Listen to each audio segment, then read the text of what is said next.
Are you thinking about moving to Santa Cruz? In this video, we walk you through a step-by-step journey of the entire home buying process, from touring properties to sealing the deal.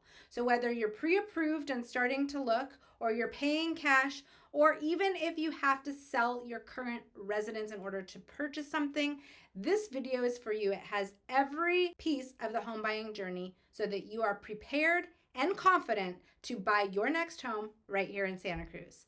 I'm Shamika Fox. I've been selling properties in Santa Cruz County for over 20 years, and not only do I have several gray hairs as a result, but I also have stories and I also have experience. So listen up if you want your next home buying process to be a successful one.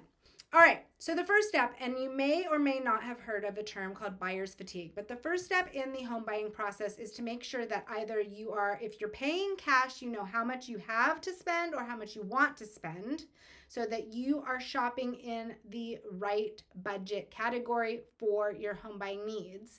If you are not paying cash, it is really important not just to get a pre-qualification letter, but to get a pre-approval letter so that you know not only how much you can spend, but you can decide how much you want to spend based on your monthly payments. A lot of clients these days who are getting a loan to purchase a property are not actually spending all of what they are qualified for. They have decided that they don't want to maximize their budget, and so they shop in a lower pricing category. There is nothing wrong with this. It's just different than things have been done generations prior to ours. Right now, I feel like there's a bit more emphasis on being able to travel or continue to live the lifestyle that you've become accustomed to. And so many buyers choose not to spend all of what they can to purchase a home. With all that said, once you know your budget, it is time to go shopping. Generally speaking, from the time that you start shopping for a property to the time that you close escrow, we're talking anywhere from 6 to 8 weeks. Why 6 to 8 weeks? If you are getting a loan, it takes about 30 days to close. That's not to say that some lenders, and I've experienced this firsthand, cannot close sooner than 30 days. But generally speaking, it takes about 30 days from the time that your contract gets accepted to the time that we're able to close to get everything that needs to be coordinated. If you're paying cash, you can close a lot quicker. The fastest cash deal I've ever closed was 5 days, and it should have been 3 days. It was only 5 days because our third day landed on a Saturday. And so then we had, and I think Monday was a holiday. So we ended up skipping through Monday, Saturday, Sunday, and the holiday and closing on the 5th day. That said, in Santa Cruz County, we cannot record on Saturdays, Sundays, or weekend days, or holidays. So if your contract says 30 days and your 30th day lands on a weekend or a holiday, automatically the contract terms revert to the next immediate day after the weekend or holiday. So once you know your budget, expect the timeline to be about 6 to 8 weeks from the time that we start touring properties to the time that we close escrow. And now for the fun part. Now we get to go shopping. We get to go look at properties. So a few things to really highlight for the touring property portion of this experience is things to look out for. I would always suggest visiting not just the neighborhood, but the home multiple times during the day so that you can see how the lighting in the house tracks. You can hear the different sounds during different periods of the day. For example, if this property is close in proximity to a heavily trafficked road or a freeway, you might go in the middle of the afternoon and it's not very loud, but then if you go at 5 or 6 p.m. during rush hour traffic, then all of a sudden you start hearing a lot of road noise. And if road noise bothers you, that might be something that you want to consider when either making your offer or not making your offer, but when you're in the negotiation process. If you are from out of the area, me and my team are able to accomplish touring homes with virtual visits via either a Zoom call, a FaceTime call, or if you are really unable to connect via video conference call, then I can take a video and I can actually walk you through the property and I can point things out, not like a marketing video, but like a showing video, so that we can look at different parts of the property, things that are good, the bad, and the ugly. Okay, so now you've looked at the property maybe once, maybe twice, because you wanted to get a feel for the neighborhood and the home during different times of day.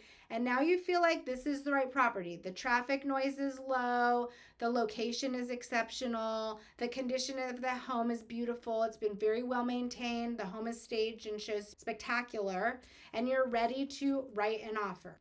Before you write an offer, make sure you and your agent, me, sit down and analyze the market. What have been the most recent sales comparables to this property, and how much have those properties sold for? Did they sell for over list price? Did they sell for under list price? Did they sell for exactly the list price? Those are details that you'll want to analyze with your agent before writing an offer. If you find out that there are already multiple offers on the property, then you're going to have to strategize to write an offer that is going to be considered aggressive so that your offer can be considered. In our current Santa Cruz market, some properties are still getting multiple offers. So it is really important for you to know what your strategy is going in. If there are already offers on the property and you love this property and you want to fight for this property, it is really important to be aggressive. So maybe you can discuss shortening your time frames or removing certain contingencies. If you're paying cash, you don't have to have an appraisal contingency, and you definitely don't need a loan contingency, but maybe you want to discuss either shortening or removing your physical contingencies. Generally speaking, if you are a cash buyer, you can have a more compelling offer than an offer that is getting financed.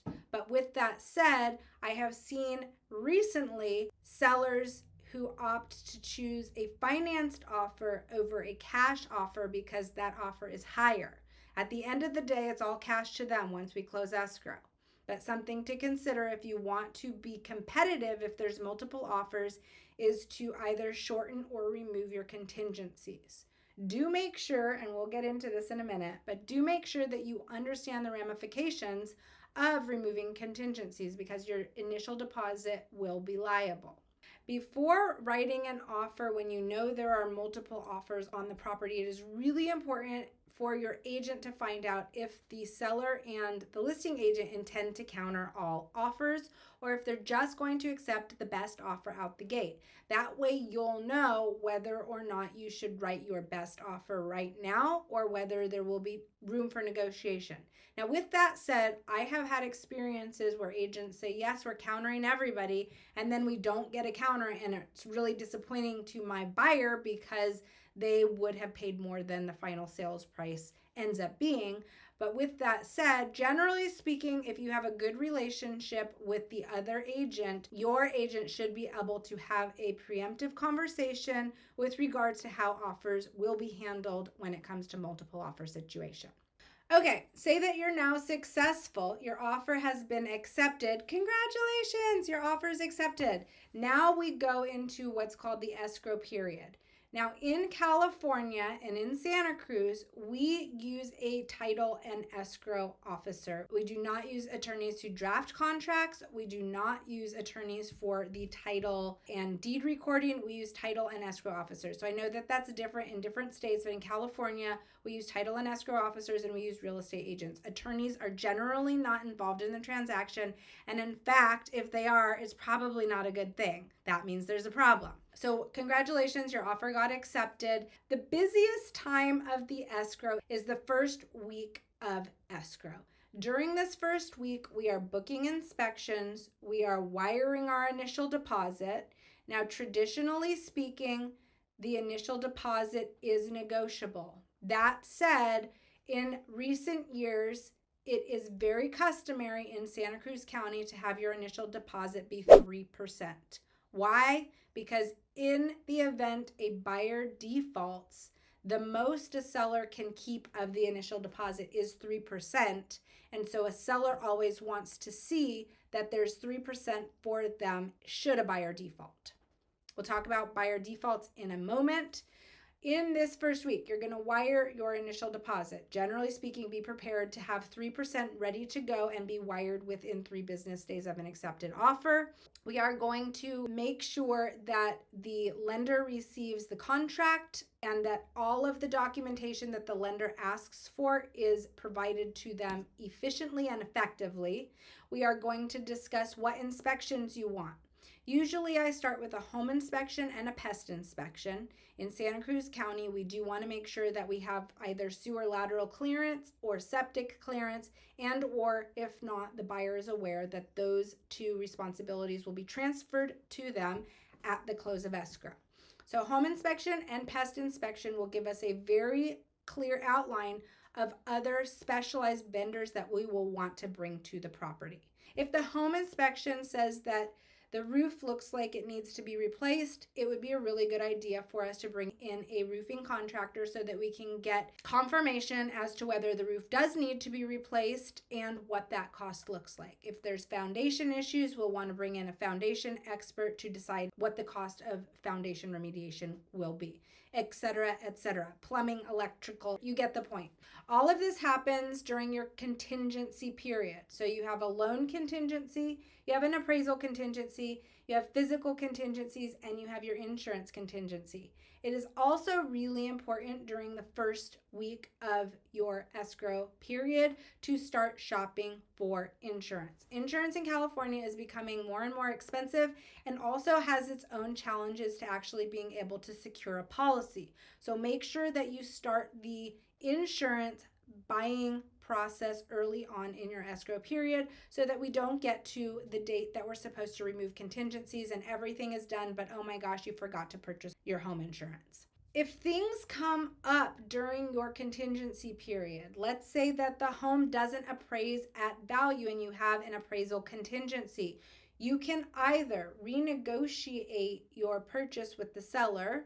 If the seller does not agree to renegotiate, then you will have the option to either cancel escrow, and if you have an appraisal contingency, your deposit will be returned to you. If you do not have an appraisal contingency because you wanted to write an aggressive offer and you decide that because it didn't appraise, you want to cancel, then your deposit will be liable and the seller will get to, in theory, keep your deposit for all the pain and suffering of bringing their home off the market and waiting for you to decide whether or not you are going to purchase it with or without an appraisal that justified the purchase price. The other option, though, if your home does not appraise and you decide that you want to proceed, is you can bring in cash to make up the difference. If your loan does not get approved, you will have the right to cancel based on your loan contingency. That said, if you decide you don't want the loan because you decide that you don't like the terms of the loan, you will not be able to cancel and get your deposit back.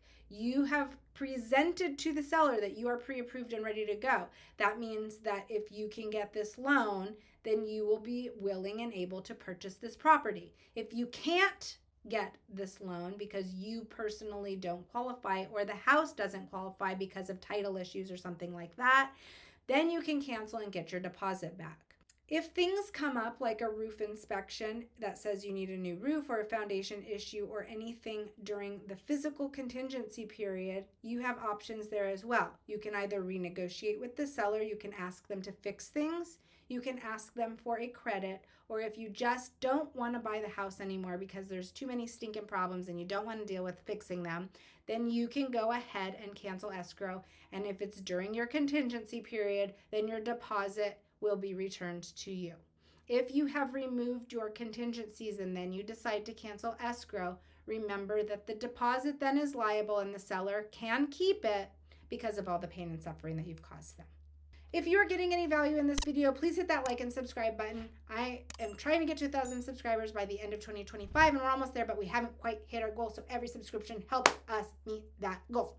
After you've removed your contingencies because your loan is approved, the appraisal came in at value, and you have approved and signed off on all of the inspections as well as your insurance policy, we then kind of kick back and wait for a little bit. Then other people are doing their jobs. Like the lender is pushing all the paperwork through so that they can get the loan docs out to title so that we can schedule your signing. The title company is making sure that they have all the information they need so that they can pay off any liens against the property, such as current loans, or if there's any mechanics liens or tax liens, stuff like that. And you are answering your phone when your lender calls and when your realtor calls asking you for additional documentation to make sure that everybody has the documents that they need in order to do their job. So after we have the final loan approval, the lender continues to work with their underwriters. They process your loan documents. The title company orders your loan documents, and then we schedule what's called a sign-off. Now again, in other states, a signing is done by an attorney. In California and in Santa Cruz, then your sign-off is done in the escrow. Well, it can be done by a notary, or it can be done in the escrow office with the title officer or the escrow officer. Documents, when you are getting a loan, do need to be notarized. If you're paying cash, then they don't necessarily need to be notarized. So there's a bit more flexibility when it comes to signing if you're paying cash. With a loan, you do need all your documents notarized. That said, since COVID, it's been a lot more streamlined, and you can get a mobile notary to come to your house any day or night so that it is less inconvenient and you don't have to stop working or drive across town or whatever might be in your way. So that is an option. There is an additional fee when you hire a mobile notary versus going into the escrow officer's office, but just know that that is an option. Sometimes it just makes everything a bit more simplified. So now you've signed your loan docs, or if you're paying cash, you've signed your closing docs, which is a transfer of the grant deed and the title. And now we have a few days until closing, so we schedule our final walkthrough. What is a final walkthrough? A final walkthrough is so that we can go back to the property and verify that the property is in the condition that it was when we made our offer. We don't want to see holes in the wall. We don't want to see broken windows, unless, of course, those were already there when we wrote the offer, but no new damage to the property. The other thing that we're doing at a final walkthrough is if the seller has agreed to fix, repair, or do any work to the property prior to the close of escrow, we will utilize the walkthrough to verify that the work has been completed, because generally speaking, the way that the contract is written is that the work that the seller has agreed to do will be completed prior to the close of escrow. Once we verify that the property is in the same condition that it was when we wrote our offer, you will sign off on what's called a verification of property condition, confirming that the property is in the same condition as when we wrote the offer, or any changes or remediations have been completed. And then we just kick back, drink champagne. No, just kidding, not yet. We don't drink champagne yet. We kick back and we wait for the escrow officer to call and let us know that she has received your funds and that the recording has been released to the county recorder's office. Once we receive confirmation of recording, that means that you are the proud new owner of your beautiful new Santa Cruz home.